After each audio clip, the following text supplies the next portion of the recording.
Welcome to Not Starving Artists, the podcast. I'm your host, Brooke Benson, money coach and equity actor.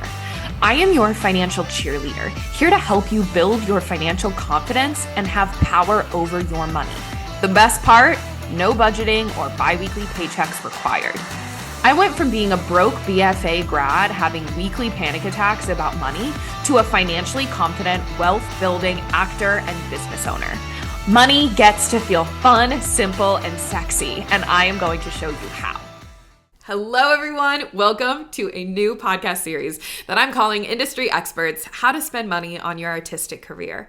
Now, this series is going to give you, actors, creatives, those of you in the artistic industries, opinions from a panel of people who have been in the industry for a while on their opinions and thoughts of the best way to use your money to grow your artistic career. As a money coach, I'm going to teach you how to save money without a consistent paycheck. I'm going to teach you how to create longevity in your career via financial stability. I'm going to make sure you have the money available to you to not only spend money on your career now, but be able to put towards future you so you can continue to be an artist long term. And these interviews are going to bring in opinions and thoughts from people in this industry about the best ways to use that money. We could spend so much money on our artistic career, on headshots, on reels, on classes, on coaches, on flying ourselves out to auditions, on putting ourselves up for gigs, on producing our own work. There's so many ways to spend our money that we need to be intentional about which ways are going to feel best for us and give us the best return on our investment. And what's tricky about artistic careers is it's not like you spend money on something and that automatically equals a booking or that automatically equals a callback, right? It's a lot more gray area than that, right? And so this panel of experts, these interviews that you're going to hear every other week, we're going to release episodes in this series. What you're going to hear is different people's opinions from different areas of the field. And it's going to help give you a grounding in what's actually worth it. What do you feel is actually worth it to spend your money on? And what are the ways, because it's also really easy as artists, as creatives, to not want to spend money on your creative career, right? Because you don't see that immediate ROI and it can feel scary to part with your dollars. And so this is also going to help give you a grounding on like, how would it feel good to spend money on my career? How would it feel good to put money towards my artistry in the same way that I put money towards other areas of my life? So I hope you enjoy this series. We've got some awesome guests lined up. Enjoy, and happy creating.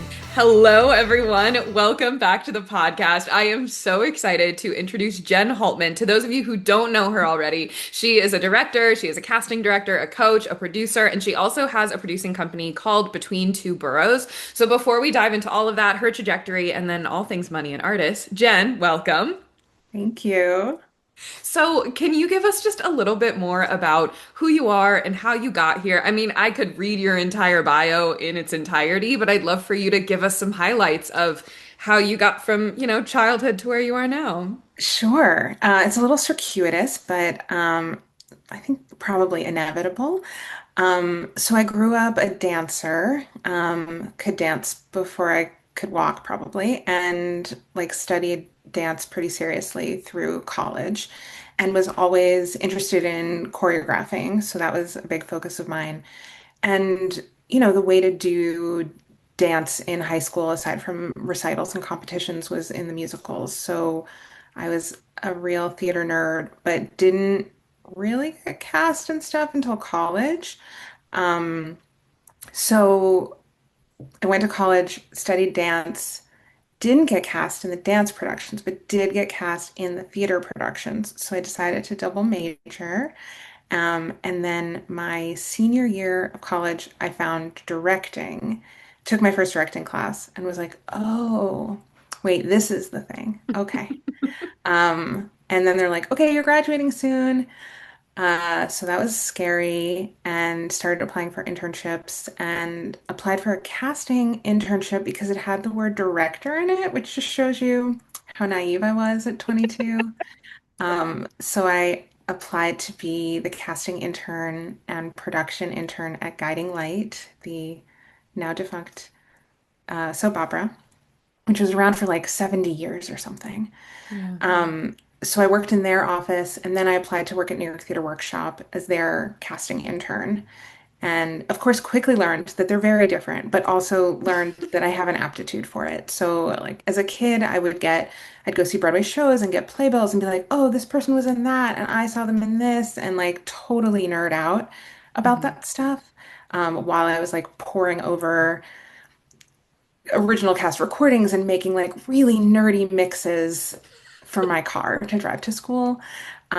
So starting to like keep track of names in my brain, I had a real talent for. Mhm. And casting is really just like being able to keep a Rolodex and then knowing how to artistically match make, and like having an interest in that. So Mhm.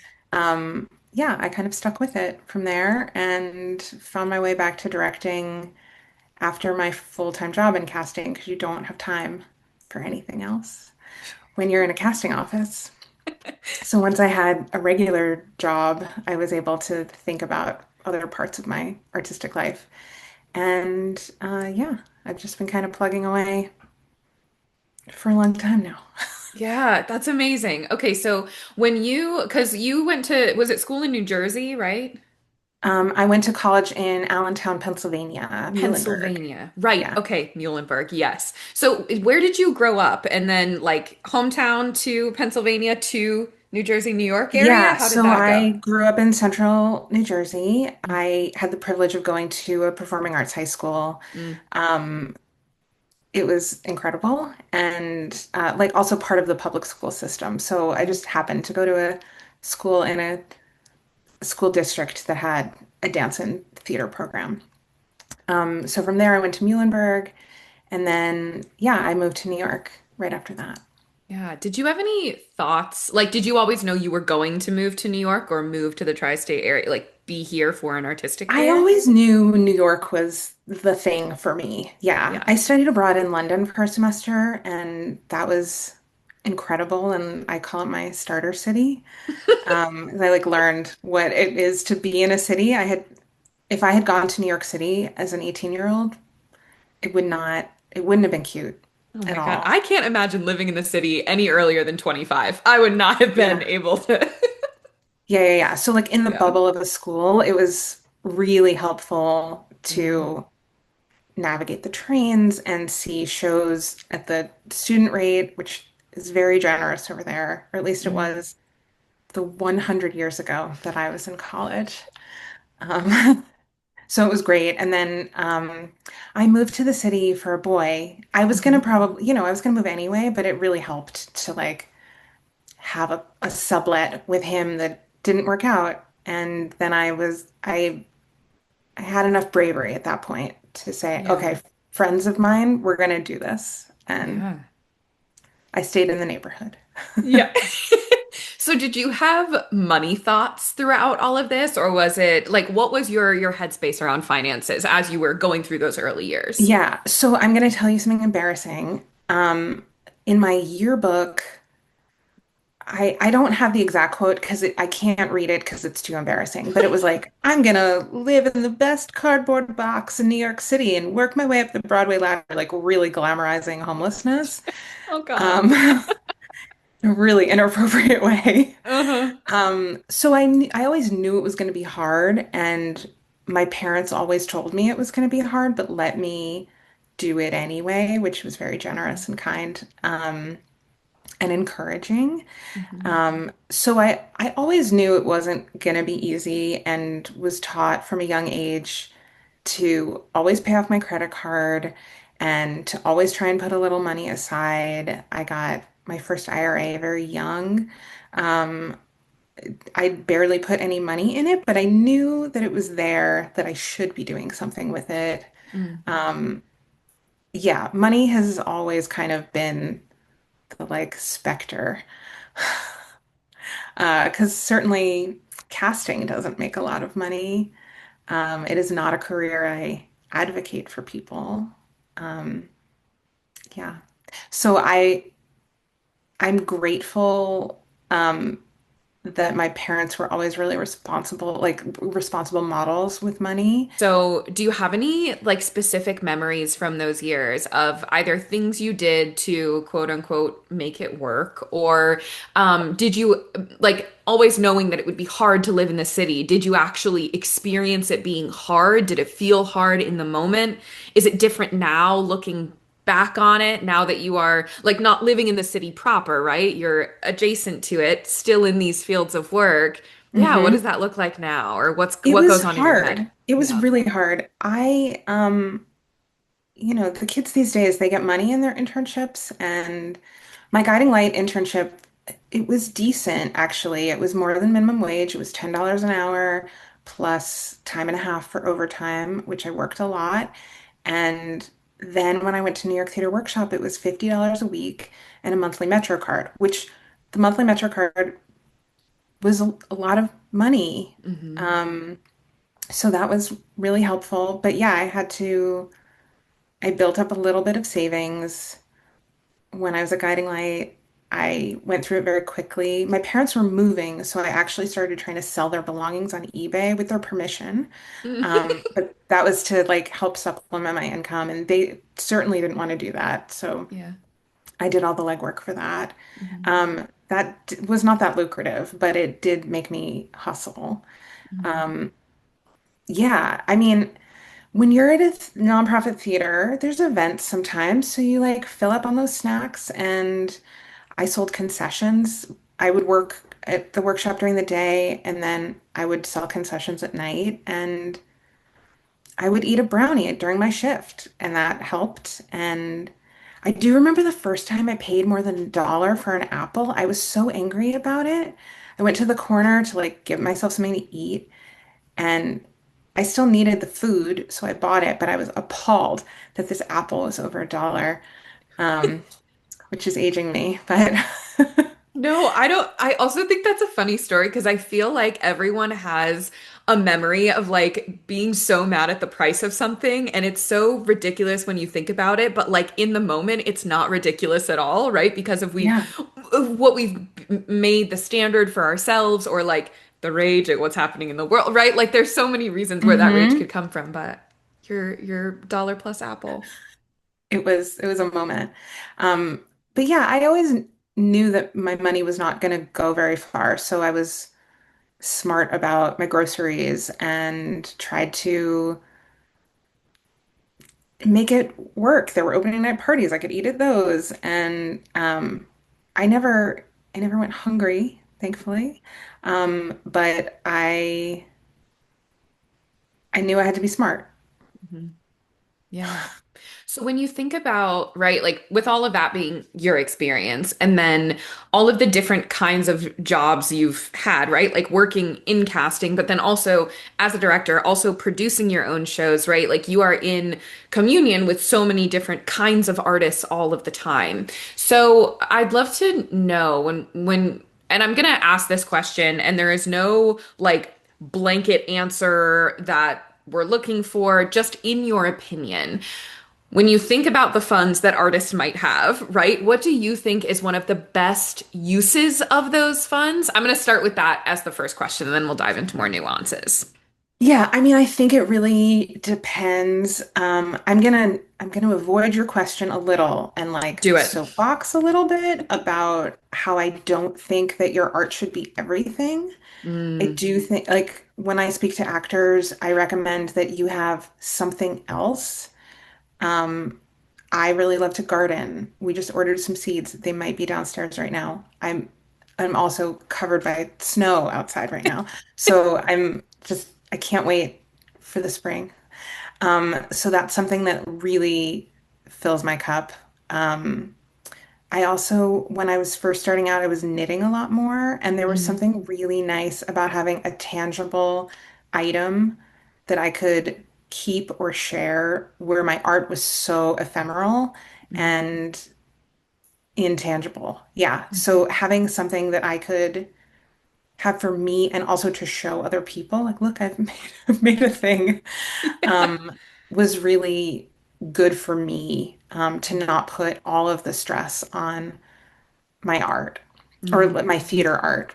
Hmm. or my casting art or however that manifested.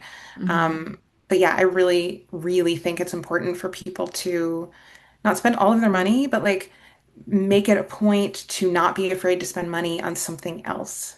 Hmm. Whether that's, I really like a good meal every so often, or I like to have a nice bar of chocolate in my purse all the time. Um, A purse so chocolate. I'm gonna need to start implementing that, I think. I feel like if I ever get like really famous, I'm gonna have to have a line of purse chocolate. But Yeah. yeah. Yeah. Wow.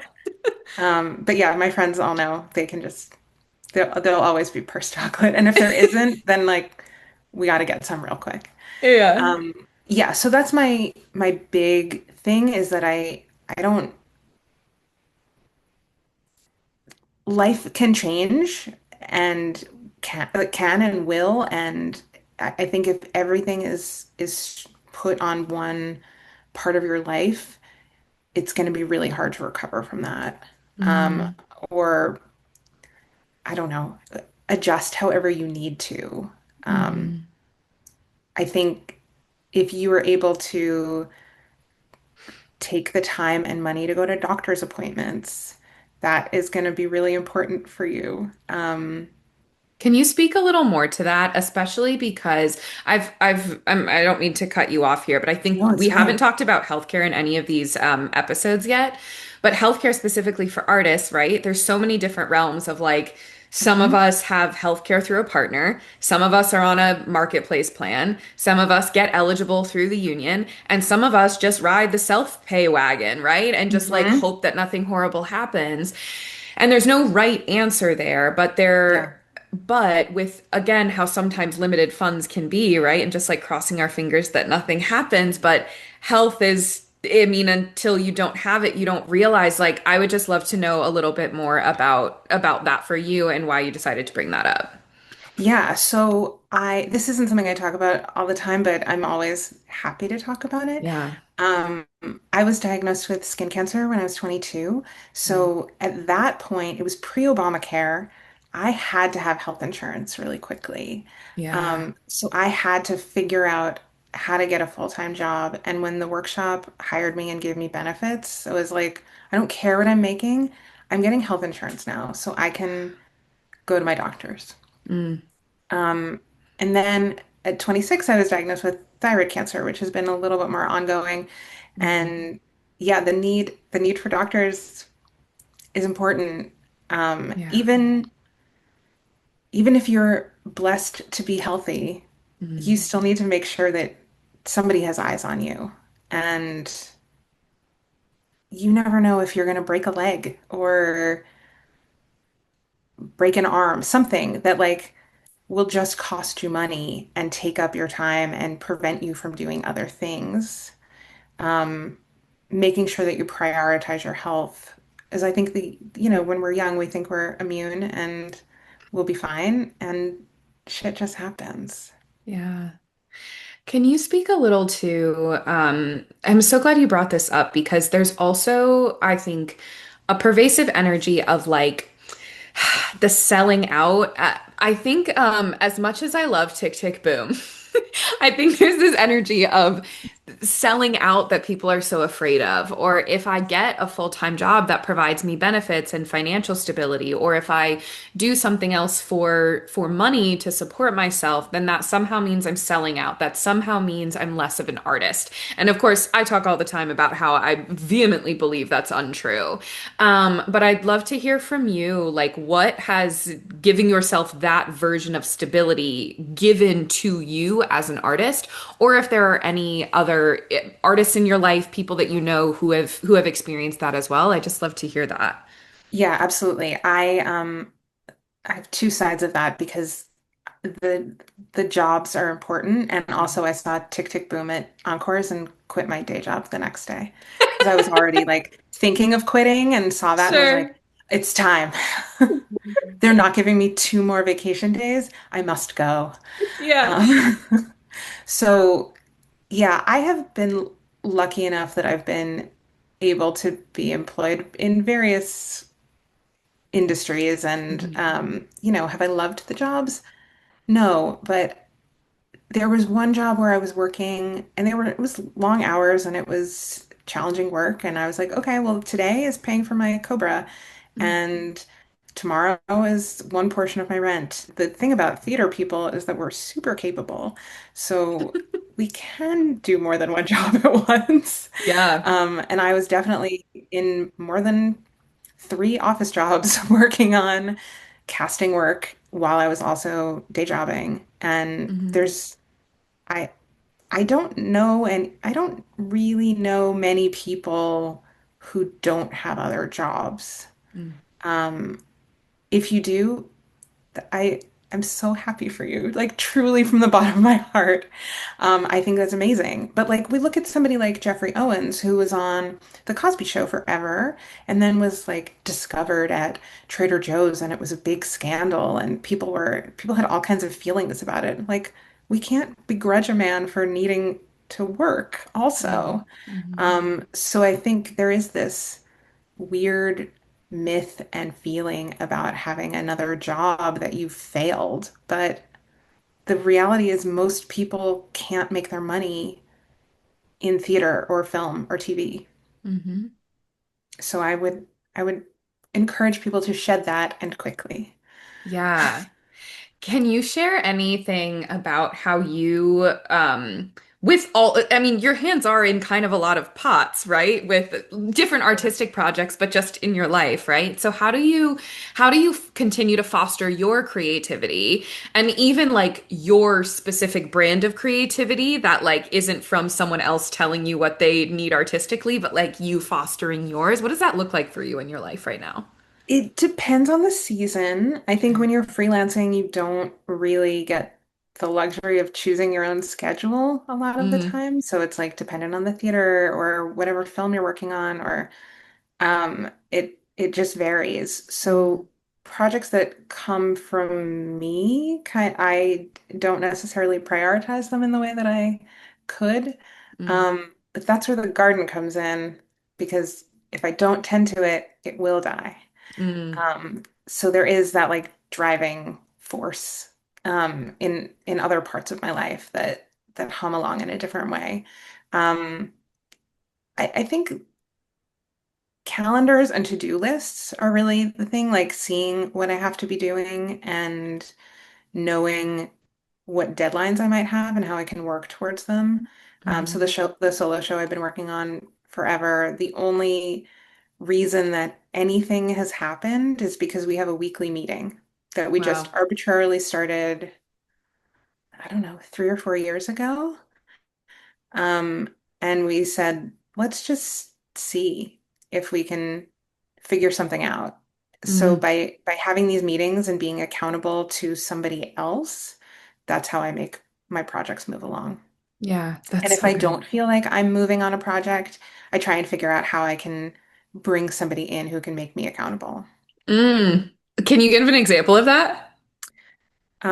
Yes. So I am working on a film right now, Hmm. and a lot of the work is like we're siloed in various departments, and Hmm. um, it's a musical, so I've Hmm. created some playlists that I have to share with other people so that they can give me input, and if I don't make that, I can't move forward. So Hmm. I've had to create that system so that I can then require other people to get back to me. With that too, now I want to talk about, right, the solo show and your production company Between Two Boroughs. And I'd love to know how that came about. And then also, because there's a financial element to every kind of art we make, right? Like art costs money. Also, you get paid for art, but how money circulates through the art process is so different and wild depending even on project to project, right? Hmm. So, can you touch a little bit on one, how it came to be, and then two, financially how that works for you with producing art? Absolutely. So Between Two Boroughs is a company I formed with my friend Becca Schneider. We went to Muhlenberg together, but didn't really become friends until she was my intern because all roads for me lead to New York Theater Workshop. Wow. Um, so she hadn't been, and I feel like this was touched upon in a previous episode of yours, but the need to make your own work. Mm. So she wasn't getting hired as an actor in the ways that she wanted. I wasn't getting hired as a director. We just decided to put up a scene in well, actually, I was not a part of that. She decided to put up a scene in a an alum night. I had put up a dance I had choreographed. And after that, we were in a bar, we were talking. She's like, I want to do this. Do you want to direct it? And then the next day, we just met.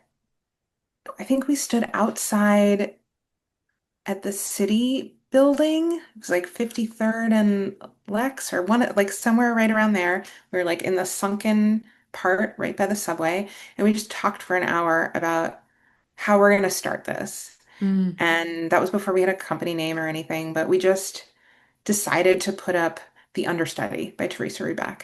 So we Wow. had never done it before. I had worked at New York Theater Workshop for 6 years, so I had some production experience from like sitting in the room and soaking up information.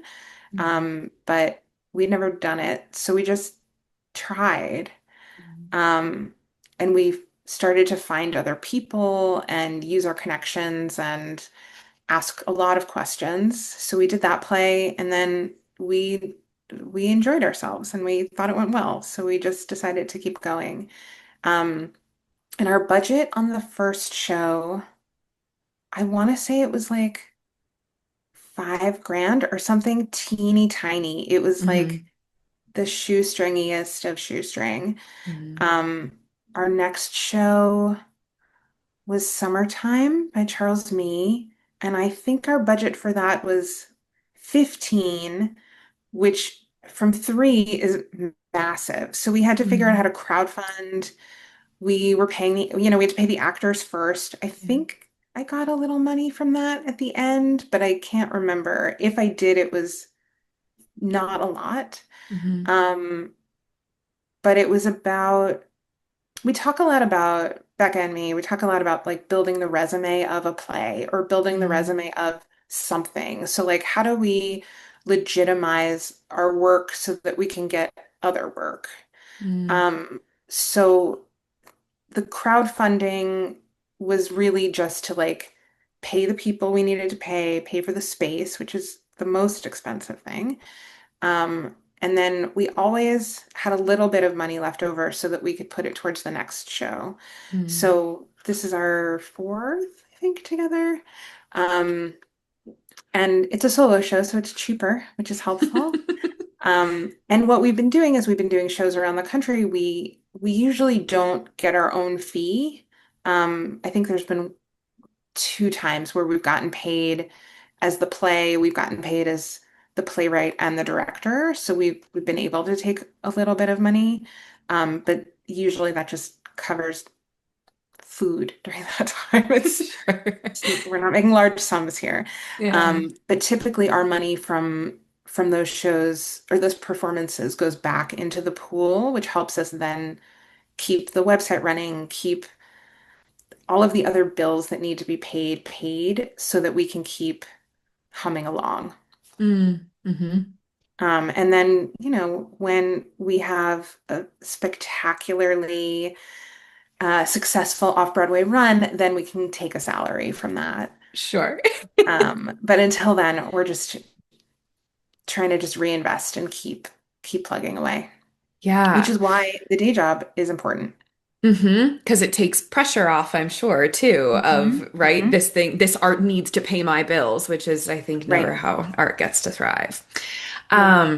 So when you were crowdfunding, I actually we did a podcast interview with an incredible artist in the city who's one of my past clients. His name's Cameron, and he and a group of people produced Angry Fags recently, and they Hmm. crowdfunded to be able to produce that. And we were talking about the thoughts that go on in your brain, crowdfunding, and as an artist and asking for money to Yeah. for this art and like even when you're pitching your show to other festivals or theaters or whatever and saying pay to have this come to you, I would love to know what your experience of that was, just like the money piece of hey, we need Yeah. money to do this art that we're really passionate about. We haven't done a crowdfunding real pitch in a long time, since 2018.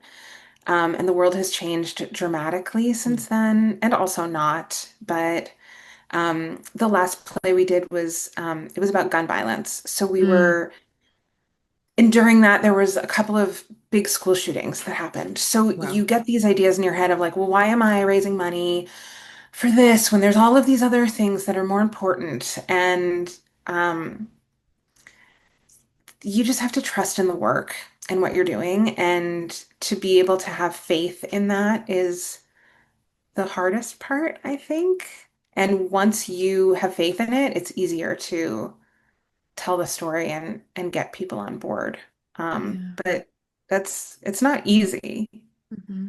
Um, I think as we're pitching the play, the solo play to other places right now, we've been working on it for so long and we know that the play works. So it's just been easier to tell the story Yeah. and to have confidence that if we bring this to you, you will likely have XYZ experience with it, and your audience will likely feel XYZ because we have evidence from years of producing the show now. Hmm. So it does make it easier. Hmm. Um, but it's still stressful every time I have Yeah. to ask somebody for money. Yeah. But there are people who really want to support you. Hmm. So to not be shy around those people is important, even Yeah. if it's hard. Yeah. I find there's kind of across the board whenever I have a client or a friend or even myself, right, where people are like, "Oh yeah, I'll let me sponsor this or let me give you this money or whatever." There's always a shock, right? Of like, "Wait, really? Hmm. You want to?" And I think that's always an interesting thing to look at of like, "Wow, why was that the reaction and not the inherent reaction that I'm sure we all desire to have, which is like, of course they wanted to spend money on this beautiful thing or this piece of Yeah. storytelling." If they see something in you that you might not see in yourself, and to trust that, Yeah. How and that you're did not you going to let and them down, and like that there's failure in art, and that they get to be a part of that process too. mm, that's a big one. So when you and Becca were first on this journey and you were talking about like building up the faith, right? In that first before you had all the evidence that you do now, even specifically around this show, how did you build that faith for yourself? Do you remember any of the things that you would like tell yourself or things you would do to get the courage to send the email or do whatever you had to do? Not a lot of it's like I black out during the process, but I do have a very strong memory of being at my first rehearsal for the understudy, my first Mhm. time really directing since college, Mhm. and running into Daniel Auken on the subway. And he had just come from rehearsal for something he was doing at the Public, and I had worked with him years ago on Mhm. something else, and I told him I was directing for the first time. I was super nervous, and he was like, "Yeah, me too." I said, "Does it ever go away?" And he basically told me no. Wow. So that was comforting and also really sad. So never. So I'll never just feel at ease. Yeah, and I think that I mean, I feel that way whenever I cast a play too. I think Mm, even if you've cast the same person more than once, you never know how somebody's going to show up in an audition or in a mm, room, and you don't know what their life circumstances are or like how people gel together, and it's a living thing. So mm. you it's if you want certainty, you have to like do a painting by yourself. Even then, it's going to probably disappoint you. Yeah. Not that these rooms disappoint you, but like, well, they can, Mm, but that you have to be prepared for people to be dynamic human beings too. yeah. Um, and a lot of my rehearsal processes, I would say like 50% of them, if I haven't worked with somebody before, is like, well, how do we talk to each other? And Mm, how do you hear my notes? And how do I hear your feedback? And how do we exist in the room? Um, I know this is like a casting conversation, so we can yeah, yeah. certainly like put a pin in that, and I can talk about that for hours. Yeah. Um, but I don't know, I think it's just the doing of it that you Mm, start to trust yourself a little more each time. mm, Even when there are missteps or failures or things that didn't go quite the way that you hoped they would, I think mm. that's also just life. Yeah. I want everyone to hear something that you just said, and I'm just going to highlight it of like it's in the doing, and that's what builds the confidence. That's what builds the evidence, and like not even just the doing of auditioning over and over and over again, like actually doing the thing that you're excited about doing, or doing the thing that scares you, or like doing all of the other stuff that makes you a full human. Like so many of us, I think, just are so focused on getting it right and knowing all the information and figuring everything out before we start actually doing it. So I just want to highlight that piece of your story of like, I didn't know what I was doing, but we did it. And that's why now you're able to have a show going across the country because of those things. So I think that's a really cool thing that people get to hear from that story. Thank you. Yeah. Yeah, it's every time I try a new thing in my life, my husband and I took a pottery class a couple years ago, and I was certainly the worst one in the room. And every class I was like, you don't have to be good right away. You don't have to be good right away. I never got above terrible, but I just kept doing it. Yeah. Yeah. I'm not going to go back probably, but there's other things that I'm good at. Yeah. Right. Okay, so I want to jump back to, and this is adjacent to the casting conversation, but when you see artists at large, do you have opinions about things that artists spend money on or put money towards that you, just your personal opinion, think are a waste of money? I don't know that I have a good answer for that, but Hmm. I do think that you can spend a lot of money on something and it won't necessarily make a difference, like a self-tape setup. Yeah. Um, what I require from actors is that I can see and hear you. Um, I don't need it to be perfect. I understand what this is. If you're auditioning for an Apple show as a series regular, like maybe that's a different conversation. Mm, And like maybe you go spend a little bit of money on that, but I don't think it's like I have to have the best camera and the best lights and the best wall. Like if you're able to paint a wall blue in your apartment, fantastic. And you like that color blue and you want to live with that color blue, amazing. But I don't need that personally. Um, I need to know that you can act. mm, That's what's important for me.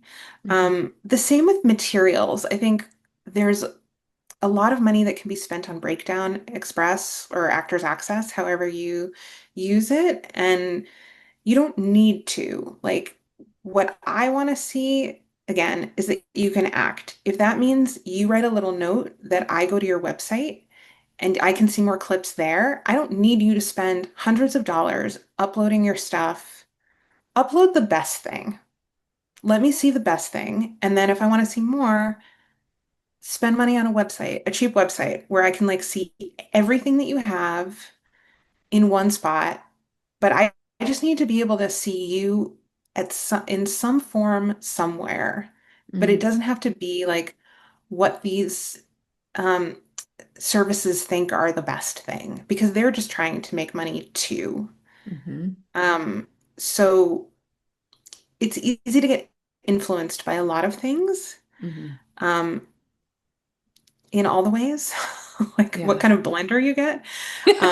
But I think knowing what I need is I always like to show actors what I see on Breakdown Express and Actors Mm, Access so that they have a sense of what sticks out or doesn't. mhm, So like I want to know that you look like your photo. Do you mhm, have to spend $5,000 on those photos? No. Uh, Could you? Yes. You could spend $5,000 and the photo might not look like you and you might not be happy with it. Or you can have somebody take a beautiful shot on an iPhone. mhm. My opinion is that if iPhones can be used for magazine covers, which they have been, you can use it for your headshot. It has to be nice. That Yeah. can like show up in a variety of ways. With all of that, what I've noticed is the through line in, and I also have this disclaimer in when we do this series at the beginning of the episode, which is there's no equation of like spend money on this and that will get you booked. Spend money on this and you'll have success as an actor. You can spend so much money and have no results. You could spend a lot of money and have a lot of results. Like there isn't an equation. So the thing that we keep hearing and keep having coming back to in all these conversations is it's about your work and like yes there are things you can spend money on that can enhance it and can move the needle, but at the end of the day people book with no self-tape set up doing great work in front of their closet and so I just thank you Mhm. for highlighting that again because I think that's really what's coming out of all these conversations. So as we end out our conversation today, with the state of the industry, people have a lot of thoughts. People are really loud on Instagram and TikTok. Those of us who are still on TikTok, there's a lot of things being thrown about. There's a lot of, I think, pessimism and doom and gloom about the state of like artistry, and none of it is like completely unfounded, right? Like we see what's going on in our world, and there is validity to it. But I would love to know from you if there's anything you want to touch on, a myth you want to dispel, a narrative you want to talk to. I think what you said at the beginning of the episode of like, hey, be a person and have other things that you love and enjoy, so it's not just about your art. I think that's a really important message. But is there anything else you want to speak to there at large? Yeah, I was thinking about this morning, and I think that if you try to make art that everybody's going to love, you're you might not love it yourself. And it, I don't know, a lot of times when you see things on TV or in film or even on stage that like you can tell they were made for an audience to love and for it to be commercial, like it doesn't, nobody cares about it. But the more Yeah. specific you get and the more of you put into it, the more Mhm. people are going to respond. Mm, Um, I think, and then the more people will want to copy you, pretty much. Like, mm, I think about The Office and how we'd had like fake documentary stuff before, but that was the first one on TV, right? And yeah. like now it's everywhere, and it was something that was different. Mhm. Or all of these web series that are now TV shows, like people made this stuff because they needed to make the art, not because they thought they were going to be famous. Mm, Um, or maybe they did, but like probably not. mhm. They made it because they had a group of friends, they had an idea, people weren't hiring them to do it, so they did it themselves. Mm, And I think, especially with college kids, like I didn't have this opportunity when I was young to just like do stuff and put it on camera and have like a wealth of material by the time I left school. Um, that you can really find your voice a lot sooner and use different mediums to do that in a really beautiful way. mm, So that I think I will always beat that drum to just be yourself and try and show up with your point of view as much as you mm. can. And just seek out different kinds of art. You never know where your inspiration is going to come from. Yeah. Um, yeah, which goes back to like being a person in the world. Yeah. Definitely. Do you have a favorite piece of art that it speaks to that message a little bit that you've seen recently? While I was talking, while I was rambling just Yeah. now, the theater company Pig Iron Uh-huh. crept into my brain. They're a company based in Philadelphia. They do devised work. They're probably my favorite theater company. I've also had the Wow. pleasure of working with them a couple of times, which is really Mhm. special. But they take years to create their pieces, and their inspiration comes from, I don't know, Shakespeare and science and tragedy and love and all of these different things. And because they've taken the time and invested in creating something over a long period of time, it just feels richer than when you see something that's been put up hastily in 3 weeks. Yeah, right. You feel it. Yeah. Yeah. And especially new work just needs it needs time. When Yeah. I was in high school, it was when um sorry, I'm realizing how old I am. It was when Jekyll and Hyde came out, and um, it was the first time I had heard a concept album, and was like, "Oh, musicals don't just like come out fully baked," and it just blew my mind that I was able to see into that process a little bit. And I think Yeah. the more time has gone on, we've been able to see process, Hmm. which just I think helps artists understand the time that it actually takes and Yeah. that things aren't written in one draft, and which is especially concerning when you see some things on TV or in other mediums and you're like, wait, this wasn't the first draft. It took a long time to make this, and this is what we got. Um, Right. yeah. So I Yeah. think like when you knowing in your heart when you have something that's good, and then knowing like, no, I gotta keep working on this. Yeah.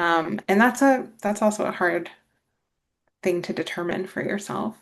Right. But if you're working in community, then you can get other people's opinions like, no, we're good right now. That's right. We have to And test it the out on an audience and see. Yeah. And that again, what you just said is like that work takes time. And this company, Pig Iron, that takes years to create work, like that time means that you need to give it the time and like financially take care of yourself in the meantime. And so Yes. when we're Goes back thinking to that day about job. Yes, exactly. That it's actually the opposite of like doing what you need to do to take care of yourself financially is actually the thing that's going to allow for really great art than just Hmm. trying to pound out whatever you need to do to get something paid for it. Like, yeah, great art actually comes from the financial stability. So, again, thank Yeah. you for There's highlighting that. an artist in elevator repair service Mm, who's been an elementary school teacher for a really long time. And wow. she just is an elementary school teacher and then does the plays. Yeah. And that It's great. rocks. Yeah. Yeah. And then you're fulfilled in lots of different ways. And, Yes. there might come a period where she's like, I don't want to go be a teacher anymore. Mhm. And that's okay too. Yeah. Yeah.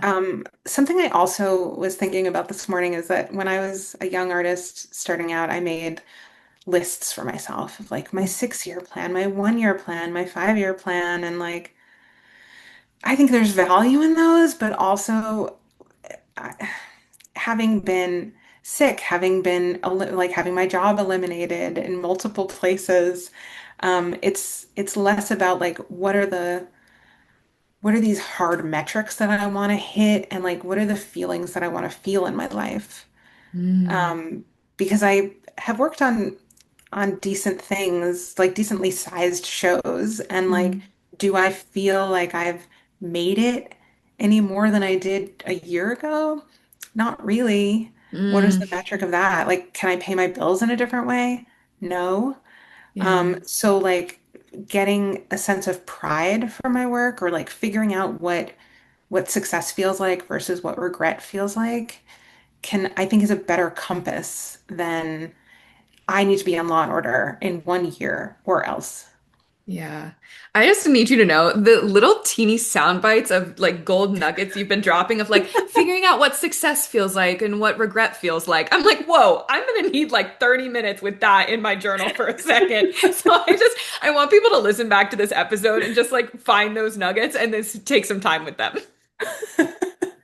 So Unfortunately, good. it's the gift that cancer has given me. It's like Sure. knowing how to like reframe my life in a different way. And Yeah. yeah. Yeah. So my last question for you then is just what is the best thing that you've spent money on recently? Okay, so I have two answers for that because I did just get back from vacation and I was in Hawaii, which was it was a splurge, but it was a really good splurge. And then the second one is a pair of shoes. So I went on my honeymoon to Iceland and we were in the shop with, I don't get emotional about clothes, but I got teary looking at this clothing. It was just Uh, like joyous and carefully crafted and they were like works of art. And I Mm. was too afraid to try them on because they were so expensive. Mm. And we went back 7 years later and I bought a pair of those shoes. Oh my God. I've been following them, and like there was no way I was not gonna try them on this time. Because that was regret. I knew what that felt like. Yeah. Okay, I also want to clock here. So one of the things that I teach my clients, or I've talked about on this podcast before, is something called the want list, or I'm coming back for you, baby list, which is to curb impulse spending, right? You put something you want on a list and then you let it sit for a while. And I just Yes. want to say this is a prime example of like you sat on this for 7 years, and there's no way on earth that you could regret that purchase making it because you've been wanting it for 7 years, and like Yes. how much joy it gets to bring you now. That's awesome. I am a similar person. I like will not like if I'm gonna buy something for myself, I'm gonna own it forever. Mhm. I'm gonna wear the shit out of it. Like those shoes, I'll wear them like twice a year for the rest of my life. Wow. Um, and I'll be so happy every time I Yeah, wear them. that's so Um, great. but I don't like usually impulse spend unless it's a chocolate bar. Well, Jen, thank you so much for coming on and talking about all the stuff you talked about today. I appreciate your vulnerability and sharing your stories, and I'm so excited for people to get all of, again, lots of journaling prompts from this episode here. Thank you, Brooke. It was great. And of course, if you'd like to learn more about Jen and what she's up to, you can find more at jennhaltman.com. That website will be linked in the show notes. And the solo show that we talked about that she's directing is called Trich. You can learn more about that show at trichplay.com, and there's also an Instagram page that will link as well. The next round of performances for that show is in the Berkshires in May, so if you're in the area, you should grab tickets. I also want to read you the blurb about Trich and what it is, because even if you're not near the Berkshires, you should follow along on Instagram. So if it does have a performance near you in the future, you should definitely go see it. Trich. This is a solo show about living with trichotillomania. You might not know what that is, but don't worry, you'll find out when you see the play. You'll meet a teenage girl with an undeniable secret that no one seems to notice, so she hides in her basement cubicle wondering if anyone will come downstairs. Whoa, did that get too dark too fast? Let's try this again. Trich is a depressing, scratch that, super fun show about mental health, isolation, and forging a path toward recovery through humor, vulnerability, and far too many 90s references. So go follow along, Trich the solo show, and I will talk to you next week. Thanks so much for tuning in. Come join me on Instagram for more on how to build a simple, sexy relationship with your money. My Instagram handle is @NotStarvingArtists. And if you want to dive deeper with me, head to the show notes to learn more about one-on-one coaching. If you love this episode, subscribe, leave a review, and share it with a friend that you want to get rich with.